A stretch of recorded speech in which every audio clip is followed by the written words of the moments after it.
नमस्कार, मी हर्षाली. झी मीडियाच्या पुढाकाराने मधुमेहाच्या जनजागृतीसाठीच्या बीट डायबिटीज या कार्यक्रमामध्ये आपल्या सर्वांचं स्वागत. मधुमेहाच्या व्यवस्थापनात जीवनशैलीचं काय महत्त्व आहे यावर आजच्या कार्यक्रमातून तुम्हाला मार्गदर्शन मिळणार आहे आणि त्यासाठी आपल्या स्टुडिओमध्ये आलेले आहेत महाराष्ट्रातील डायबिटॉलॉजिस्ट डॉक्टर दक्षता पाध्ये, डॉक्टर सोनाली पतंगे आणि डॉक्टर स्नेहल. त्यांना स्वागत आहे तुमचं. नमस्कार. नमस्कार. या तिन्ही तज्ज्ञांबद्दल थोडक्यात जाणून घेऊयात. डॉक्टर दक्षता पाध्ये या पश्चिम मुंबई येथील डायबिटॉलॉजिस्ट आहेत आणि त्यांना या क्षेत्रातील 22 वर्षांचा अनुभव आहे.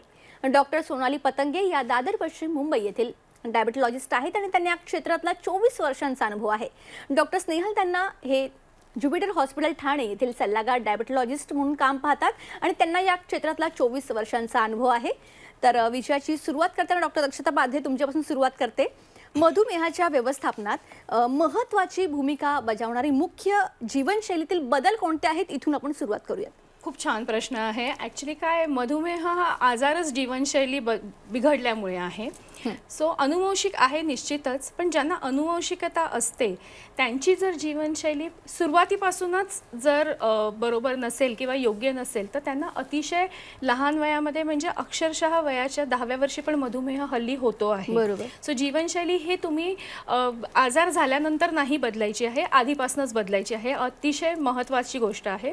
आणि जीवनशैलीमध्ये काय येतं की भारतीयांमध्ये नेहमी आपण एक बोलतो की फक्त आहारामध्ये प्रॉब्लेम असतो, पण मी एक स्टेप पुढे जाऊन असं म्हणेन की आजकाल आपण जे एका जागी 8 तास बसलेलो असतो ना, हे धूम्रपानापेक्षाही वाईट आहे. की आपण हलतच नाही ना, चालतच नाही, किंवा असं वाटतं की सकाळी अर्धा तास चाललोय आणि झाला माझा एक्सरसाइज. तर दिवसभरामध्ये दर 1 तासाभराने थोडा थोडा वेळ तुम्ही जिने उतरले पाहिजेत किंवा थोडासा फेरफटका घातला पाहिजे. बरोबर. तर फिजिकल ॲक्टिव्हिटी तुम्ही जी असते, शारीरिक व्यायाम, त्याच्याकडे लक्ष दिलं पाहिजे. आहाराचं नंतरच्या प्रश्नांमध्ये कदाचित येऊन जाईल डिटेलमध्ये, पण तेलाचं प्रमाण फार कमी ठेवायचं. हा फक्त साखरेचा आजार नाही आहे. तर एकच वाक्य सांगते, अर्धा किलो तेल पर माणशी पर महिना हा हिशोब आपला असला पाहिजे आहारामध्ये. अतिशय महत्त्वाचं आहे. आणि ताणतणावाबद्दल तर बोललंच पाहिजे की ताणतणाव असणारच आहे या धकाधकीच्या जीवनामध्ये.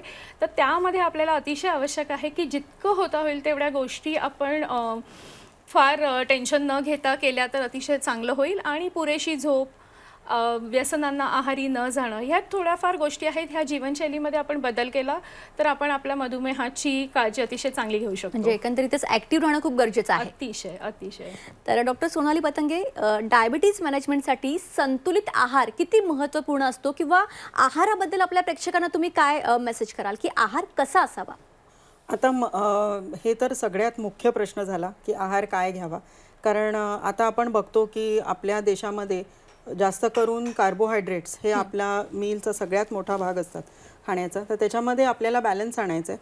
आपल्याला कार्बोहायड्रेटचं प्रमाण ठेवून, कंट्रोलमध्ये ठेवून, त्याच्यात प्रोटीन्स, फॅट्स सगळ्याचं मिश्रण हवं. मायक्रोन्यूट्रियंट्स आम्ही ज्याला म्हणतो, सॅलेड्स आम्ही म्हणतो की कोशिंबिरी घ्या, दही ताक गेलं पाहिजे. आपल्याला सगळं हा आहार बॅलन्स झाला पाहिजे. आत्ता जसं डॉक्टर दक्षता पाध्ये म्हणाल्या की तेलाचं वरती कंट्रोल ठेवणं फार महत्त्वाचं आहे, तसं फॅट्स हे अनेक प्रकारे आपल्या शरीरात जातात. इनव्हिजिबल फॅट्स आम्ही म्हणतो, विजिबल फॅट्स.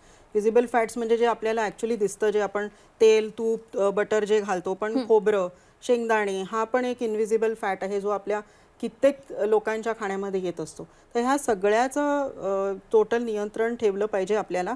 आणि योग्य त्या वेळेला योग्य तो सल्ला घेऊन त्याच्यावरती बदल हे घडवावे लागतात. आणि योग्य ते बदल घडवल्यावरतीच आपल्याला परिणाम दिसतो चांगला. अगदीच. डॉक्टर स्नेहल, त्यांना तुमच्याकडून मला जाणून घ्यायला आवडेल की रक्तातील साखर नॉर्मल ठेवण्यासाठी एकंदरीत फिजिकल ॲक्टिव्हिटीचा काय रोल असू शकतो? सो ऑलरेडी डॉक्टर दक्षतांनी सांगितल्यासारखं की जितकं महत्त्व आहाराबद्दल असतो मधुमेह कंट्रोल करण्यात, तेवढंच महत्त्व आपण फिजिकल ॲक्टिव्हिटीला द्यायला पाहिजे. नुसतंच फिजिकल ॲक्टिव्हिटी किंवा नुसतं आहार मॉडिफाय करून मधुमेह कंट्रोलमध्ये राहत नाही. इनफॅक्ट तुमचे आकडे नॉर्मल येऊ शकतील, पण तुमचा आजार तसाच राहील. आता फिजिकल ॲक्टिव्हिटी केल्यामुळे काय होतं पेक्षा आपण उलटं विचार करूया. न केल्यामुळे, जे डॉक्टर दक्षताने पाध्यांनी सांगितलं की बसून राहतो आपण दिवसभर, फिजिकल ॲक्टिव्हिटी न केल्यामुळे काय होऊ शकतं त्याच्याबद्दल जर बोललो तर ते इझी सोपं जाईल समजण्यात. सो फिजिकल ॲक्टिव्हिटी न केल्यामुळे स्थूलपणा किंवा चरबी शरीरातली वाढते. ही आपल्या अवयवांच्या आजूबाजूला पण भोवती असते आणि जी दिसणारी चरबी असते ती स्किनच्या खाली असते ती पण वाढते. ही वाढलेली चरबी तुमच्या स्वतःच्या स्वादुपिंडाने बनवलेल्या इन्सुलिनला काम करून देत नाही. In short, there is something called as insulin resistance, म्हणजे तुमचा शरीराचा प्रतिकार अगेन्स्ट युअर ओन इन्सुलिन. जर फिजिकल ॲक्टिव्हिटी रेग्युलरली ठेवली, आम्ही जेव्हा शिकत होतो 25 वर्षाआधी, तेव्हा आमच्या बुक्समध्ये लिहिलं गेलेलं की पेशंट्सना 5 दिवस फिजिकल ॲक्टिव्हिटी करायला सांगितलं पाहिजे. पण आता असं बघण्यात आलं आहे की 7ही दिवस, एकही दिवस न मिस करता फिजिकल ॲक्टिव्हिटी केलेली बरी राहील. डॉक्टर दक्षता पाध्ये पुन्हा एकदा तुमच्याकडे येते. सध्याच्या आपल्या धकाधकीच्या जीवनात आपली झोप बरेच वेळा अपूर्ण असते. तर एकंदरीतच ज्यांना मधुमेह असतो त्यांच्यासाठी झोप किती महत्त्वाची असते आणि झोप पूर्ण होणं किती महत्त्वाचं आहे? आपल्या सगळ्यांसाठीच महत्त्वाची आहे. झोप ही एक गोष्ट आहे की आपण शरीराची पूर्ण दिवसभरात जी झीज झालेली असते त्याचं रिपेअरिंग रात्री होतं. त्यामुळे झोप अतिशय महत्त्वाची आहे. आता जर झोप नाही नीट झाली तर परत काय आहे की शरीरामध्ये असे हॉर्मोन्स तयार होतात ज्यांना स्ट्रेस हॉर्मोन्स म्हणतात. जसं डॉक्टर स्नेहल तन्नांनी सांगितलं की इन्शुलिन रेझिस्टन्स जो आहे ना तो स्ट्रेस हॉर्मोन्समुळे होतो. तर झोपेमुळे, कारण लोक पेशंट म्हणतात आम्ही सगळं पाळतो पण आमची झोप नाही होत त्यामुळे सकाळची शुगर जास्त होते, तर हे अगदी खरं आहे. तर सगळ्यात पहिल्यांदा तुम्ही कारणं शोधा की तुमची झोप का नीट होत नाही आहे. तर पहिलं सगळ्यात कारण आहे, सगळ्यांना माहिती आहे की सगळ्यांचा स्क्रीन टाईम वाढलेला आहे. 12-1 नंतर सगळेजण झोपतात कारण टी व्ही नाही तर मोबाईलवर वगैरे असतात. दुसरी गोष्ट, कधी कधी पुरुषांमध्ये प्रॉस्टेटचा प्रॉब्लेम असू शकतो किंवा हाय शुगरमुळे सतत ते लघवीला उठतात. बायकांमध्ये रजोनिवृत्तीनंतर थोडासा लघवीला सतत होण्याचा प्रॉब्लेम असतो. तर हे प्रॉब्लेम्स तुम्ही शोधा, कारण जोपर्यंत त्यांची झोप नीट होत नाही. आणि सगळ्यात महत्त्वाचं कारण म्हणजे प्रचंड टेन्शन, तणावाखाली तुम्ही झोपता, भांडण करून झोपता, बऱ्याच गोष्टी असतात. तर झोप हे आहार आणि व्यायाम इतकंच गरजेचं आहे. आणि 6 ते 8 तास ज्या पेशंटची व्यवस्थित रात्रीची झोप होते नॉर्मल, त्या पेशंट्सना शुगर सकाळची कंट्रोलमध्ये येण्यासाठी खूप मदत होते. तर झोप येत नसेल तर ही गोष्ट नक्की तुमच्या डॉक्टरांबरोबर डिस्कस करा आणि हा प्रॉब्लेम झोपेचा नक्की सॉल्व्ह करा. तुमची शुगर म्हणजे कंट्रोलमध्ये येण्यासाठी तुम्हाला नक्की मदत होईल. अगदी अगदी. डॉक्टर सोनाली पतंगे, मधुमेहाच्या व्यवस्थापनात खरं तर जीवनशैलीत मधुमेही बदल करतच असतो, पण डॉक्टर म्हणून तुम्ही त्याचं मोजमाप कसं करत असता? कोणत्या टेस्ट तुम्ही करून घेता? याबद्दल थोडं सविस्तरमध्ये सांगाल? हो, तर आम्ही सगळ्यांनाच सांगतो की हे आपलं फाउंडेशन आहे की आपला आहार नीट ठेवा, व्यायाम करा, असं सगळ्यांना एक लेक्चर देतो. पण बऱ्याचदा ते वहीतच लिहून राहतं. तर आम्हाला असं दिसतं की ऑफकोर्स एक तर म्हणजे ब्लड शुगर कंट्रोलमध्ये नसते, म्हणजे तुमची सकाळची दुपारची HbA1c वाढलेली असते. दुसरं, आम्ही CGMS नावाचं एक मॉनिटरिंग लावतो की ज्यांनी आम्हाला कंटिन्युअस ब्लड ग्लुकोज मॉनिटरिंग दिसतं. त्याच्यात पण आम्हाला लक्षात येतं की पेशंटच्या ब्लड शुगर्स काहीच काळ कशा वर चालल्या आहेत, खाल्ल्यानंतर वर चालल्या आहेत, मध्ये बॅलन्स नाही आहे त्याचा. तर आपल्याला हे शोधून काढावं लागतं. दुसरी गोष्ट म्हणजे पोटाचा घेर. जर व्यवस्थित आहार आहे, जर व्यायाम आहे प्रॉपर, आणि तर आपली वेस्टलाईन असते ती कंट्रोलमध्ये राहते. म्हणजे काय की पुरुषांमध्ये 95 सेंटीमीटर्सच्या खाली आणि बायकांमध्ये 85 सेंटीमीटर्सच्या खाली. तर वेस्ट हिप रेशो हा नवीन एक कन्सेप्ट आहे की पोटाकडचं फॅट, डॉक्टर तन्नांनी मगाशी सांगितलं आपल्याला की पोटाकडचं फॅट हे आपल्याला डॅमेजिंग आहे. तर ते कसं कंट्रोलमध्ये ठेवता येईल की ही जीवनशैली आपण बदलली की बऱ्याचशा गोष्टी आपल्या रिव्हर्स होऊ शकतात. म्हणजे थोड्याशा काळासाठी का होईना, पण आपल्याला कमीत कमी औषधांवरती कंट्रोल राहू शकतो आपला. आणि हे महत्त्वाचं आहे. आपलं लिपिड प्रोफाईल सुधारतं. तर ह्या सगळ्या गोष्टी आम्ही मेजर करू शकतो. ओके. डॉक्टर स्नेहल, त्यांना जे डेली लाईफमध्ये खरंच खूप बिझी असतात त्यांनी एकंदरीतच आरोग्याची कशी काळजी घ्यावी? आता डॉक्टर दक्षता यांनी थोडक्यात सांगितलं झोपेबद्दल, पण त्यातल्या त्यात एकंदरीत आरोग्याची कशी काळजी घ्यावी याबद्दल सांगाल? मला असं वाटतंय ते आपल्याला शाळेत ते मामाजीचा ऐनक म्हणून हे होतं, जिथे चष्मा बरती लावून मामा अख्खा घरभर चष्मा शोधत होते. तसंच आपलं चाललंय सध्या. सगळेच बिझी आहेत. प्रोबॅबली आपले आजोबा घड्याळाच्या त्या तासाच्या काट्यांच्या हिशोबाने फिरत होते. आपले आई वडील मिनिटांच्या हिशोबाने फिरत होते आणि आपण सेकंडच्या काट्यांवर बरोबर पळतोच आहे. So all you have to see is just जे आपले आईवडील किंवा आजोबा करत होते त्यांच्या जीवनशैलीत, राईट फ्रॉम आहार, चपाती भाजी, वरण भात, कोशिंबीर, त्याचंच आपण पुलाव बिर्याणी केला. चालणं, जेव्हा आम्ही लहान होतो तेव्हा रिक्षा स्टँड आणि टॅक्सी स्टँड असायचे. आता रिक्षा आणि टॅक्सी आपल्या मोबाईलवरती आहेत. सिंपल गोष्ट आहे. जसं डॉक्टर दक्षतांनी सांगितलं की नुसतं सकाळी 1 तास चालून आलो, तो व्यायाम इनफ नाही आहे. दिवसभरात आपण एका ठिकाणी बसून राहिलो ते जास्ती हानिकारक आहे. सो सांगणं सोपं आहे, I agree, but it is तेवढंच महत्त्वाचं आहे. आणि नुसतं चष्मा लावून जे आपल्या आईवडिलांनी किंवा आपल्या आजी आजोबांनी करत होते तेच जर थोडंसं फॉलो करू शकलो तरी खूप होईल. अगदी. डॉक्टर दक्षता पाध्ये, पुढचा प्रश्न माझा असा आहे की वेगवेगळ्या एज ग्रुपमध्ये, मग लहान मुलं असतील, प्रौढ असतील, वृद्ध असतील, तर यांच्या जीवनशैलीमध्ये बदलांसाठी काही वेगळी काळजी घेण्याची गरज आहे का?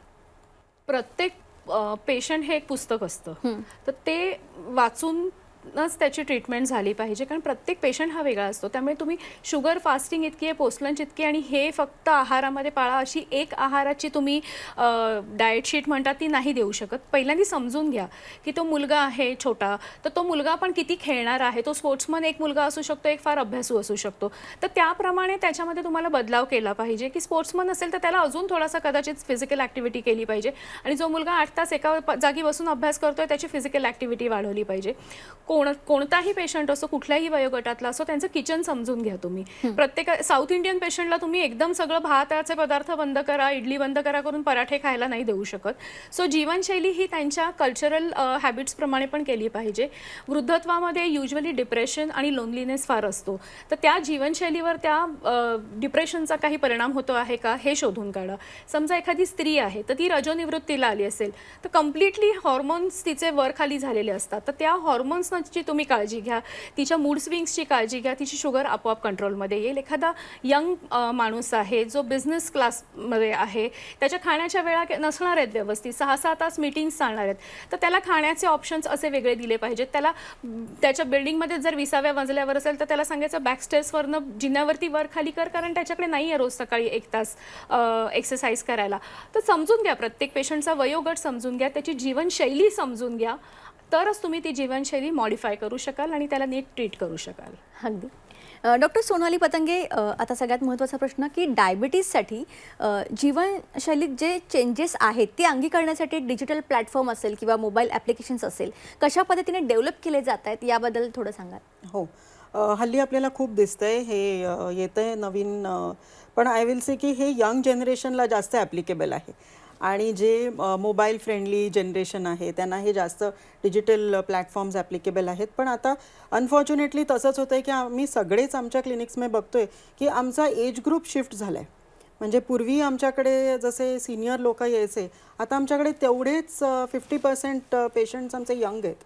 तर अनफॉर्च्युनेटली हे घडलं आहे, तर मग आपल्याला आता हे टॅकल करण्यासाठी एक नवीन मार्ग मिळालेला आहे. तर ह्या डिजिटल प्लॅटफॉर्म्सच्या तर्फे ते AI म्हणजे आर्टिफिशियल इंटेलिजन्सच्या मदतीने हे सगळं कंट्रोलमध्ये ठेवता येतं, कारण ते तुम्हाला गाईड करत राहतं की तुम्ही किती खाल्लं पाहिजे, काय चाललं पाहिजे. पण हे सगळं जरी आपण केलं तरी मेन प्रश्न आहे की आपण ते कितपत फॉलो करतो आणि ते किती ऐकतो, कारण ते सांगायचं काम एक आहे आणि ते फॉलो करण्याचं दुसरं आहे. डॉक्टर स्नेहल, त्यांना आता सगळ्यात महत्त्वाचा जाता जाता तुम्हाला असा मला प्रश्न विचारायचा आहे की डॉक्टर आणि रुग्णांमधील संवाद ही मधुमेह व्यवस्थापनाची गुरुकिल्ली आपण म्हणू शकतो का? याविषयी थोडं सविस्तरमध्ये आपल्या प्रेक्षकांना मार्गदर्शन करा. ईच पेशंट, जसं डॉक्टर दक्षता बोलली, इज इंडिव्हिज्युअल, आणि तसंच आपल्यासमोर बसलेला पेशंट कशा टाईपचा आहे, कसा आहे, ते सगळं विचार करूनच तो संवाद असतो. तुम्ही गुरुकिल्ली हे चांगला शब्द निवडला आहे. ॲक्च्युली आम्ही, I guess all of us, आम्ही सगळ्यांनीच आमच्या गुरुकडूनच शिकलो आहे की पेशंटशी संवाद कसे करायचे. फॉर एक्झाम्पल, आमच्या असेही गुरु होते ज्यांनी जे पेशंटबरोबर रडायचे, जे पेशंटबरोबर हसायचे, नुसतं खांद्यावर हात ठेवला तरी ते पेशंट बरे व्हायचे. असेही आमचे गुरु होते ज्यांनी रागून पेशंटची फाईल फेकून दिली आहे पेशंटवरती, पण त्याचा अर्थ असं नव्हे की त्यांना त्यांचा इलाज नव्हता करायचा किंवा काही असं त्यांना समजून घ्यायचं होतं की जर मी एवढा वेळ घालतोय तुमचा मधुमेह कंट्रोल करण्यासाठी, तर पेशंटनीही तेवढाच प्रतिसाद दिला पाहिजे. असेही गुरु बघितलेत आहेत आमचे, आणि ज्यांनी कितीही पेशंटचं वाईट असेल तरी नुसतं हसत हसत सांगायचं की बाबा मी विश्वास ठेव, आपण बरं करू.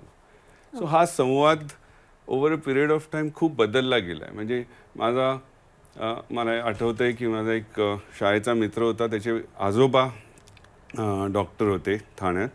त्यांना सगळे भाई म्हणायचे, डॉक्टर कोणीच नाही म्हणायचं, आणि त्यांचा फोटो वगैरे पण नंतर घरी असायचा. आजकाल भाई तर सोडा, over a period of time doctor profession पहिले नोबल होतं, मग प्रोफेशन झालं, मग आता it's more of considered as a hospitality business. तर खूप बदललं गेलं आहे. अपेक्षा पेशंटकडून खूप आहेत, पण तेवढीच अपेक्षा डॉक्टरांना पेशंटकडून पण आहेत. अगदीच. सो हे जर तुम्ही म्हणत असाल संवाद, इट इज इंडिव्हिज्युअलाइज्ड.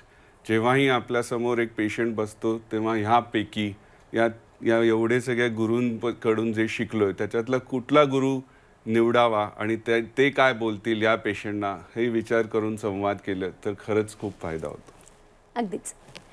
तर डॉक्टर दक्षता पाध्ये, आता एकंदरीतच जाता जाता आपल्या प्रेक्षकांना तुम्हाला काय मेसेज द्यायचा आहे?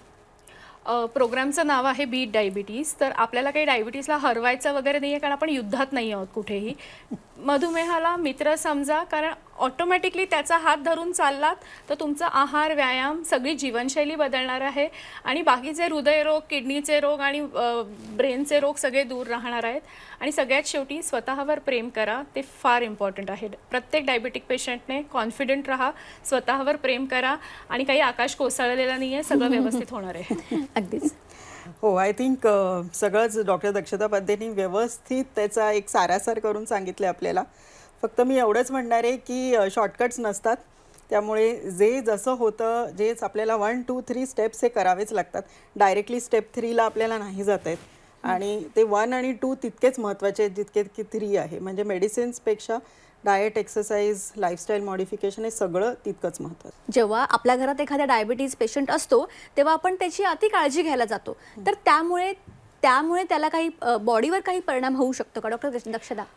समजा तुमचे वडील आहेत आणि मला वडिलांचं नाव माहीत नाही, रवींद्र थत्ते आहेत समजा, तर त्या रवींद्र थत्तेंना जर मधुमेह झाला असेल तर त्यांना रवींद्र थत्ते म्हणूनच राहू द्या. आयुष्यभरासाठी मधुमेही व्यक्ती म्हणून लेबल लावू नका, कारण तो माणूस पण प्रत्येक घास खाताना विचार करतो की ह्याने माझी शुगर वाढेल का, किंवा मी आज चालायला नाही गेलो तर 100ने शुगर वाढेल का. हा सगळ्यात मोठा ओव्हर कन्सर्न आणि ओव्हर काळजी करण्याचा साईड इफेक्ट आहे.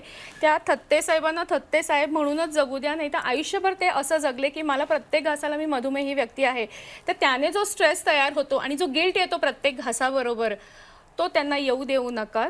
आणि फक्त जीवनशैली जर तुम्ही व्यवस्थित पाळलीत तर त्या व्यक्तीला सारखं मधुमेही व्यक्ती म्हणून लेबल लावायची काहीच गरज नाही आहे. अगदीच. डॉक्टर सोनाली, जर खरोखर त्या रुग्णांनी व्यवस्थित पथ्य पाळले, जीवनशैलीमध्ये चांगले बदल केले, तर खरोखर तो हळूहळू यातून बाहेर पूर्णपणे येऊ शकतो का? पूर्णपणे नाही म्हणता येणार, पण हे डेफिनेटली तो कंट्रोलमध्ये ठेवू शकतो. आता आम्ही सगळेच जण 20+ इयर्स प्रॅक्टिस करतोय, आणि आमच्याकडे सगळ्यांकडे खूप जुने पेशंट अजूनही येत आहेत. आमचे सुरुवातीचे लोक अजूनही येत आहेत, आणि ते व्यवस्थित आहेत, कारण त्यांनी सगळं फॉलो केलेलं आहे. त्यांनी व्यवस्थित पथ्य पाळलेलं आहे, ते व्यायाम करतात आणि औषधं व्यवस्थित घेतात. त्यामुळे ह्याच्यात कॉम्प्लिकेशन्स येऊ नयेत डायबिटीसच्या, ह्याच्यासाठी आपण हे करतो. पण हे फुल्ली रिव्हर्सिबल असा हा आजार नाही आहे. तर हे आपल्याला समजलं पाहिजे की तो एका लिमिटपर्यंत कंट्रोलमध्ये राहू शकतो. आम्ही त्याला रेमिशन असा वर्ड वापरतो, की रेमिशनमध्ये जातो. जसा कॅन्सर रेमिशनमध्ये जातो, तसा डायबिटीसचा एक पिरियड असा येऊ शकतो की तो रेमिशनमध्ये जाईल, पण फुल्ली रिव्हर्सिबल असा नाही आहे. ओके, म्हणजे आपण पथ्य पाळून तो आपण कंट्रोलमध्ये ठेवू शकतो. येस, अगदीच. तुम्ही या ठिकाणी आला, खूप चांगलं मार्गदर्शन केलं, त्यासाठी तुमचे मनापासून धन्यवाद. थँक्यू. आजच्या या कार्यक्रमात आपल्यासोबत होते डॉक्टर दक्षता पाध्ये, डॉक्टर सोनाली पतंगे आणि त्यांच्यासोबत डॉक्टर स्नेहल तन्ना. त्यांनी खूप उत्कृष्ट असं मार्गदर्शन या कार्यक्रमात केलं, आणि त्याचबरोबर या खास शोमधून आशा करते की तुम्हाला मधुमेहासंदर्भातील अनेक प्रश्नांची उत्तरं मिळाली असतील आणि मधुमेह व्यवस्थापनासाठी जीवनशैलीत आपल्या डेली रुटीनमध्ये जीवनशैलीमध्ये कोणते बदल करणं गरजेचं आहे याचं सुद्धा महत्त्व तुम्हाला आज लक्षात आलं असेल. तर डायबिटीजवर मात करण्यासाठी डॉक्टरांनी सांगितलेल्या गोष्टी नक्की फॉलो करा. कार्यक्रमात आता वेळ झाली आहे इथेच थांबण्याची. नमस्कार.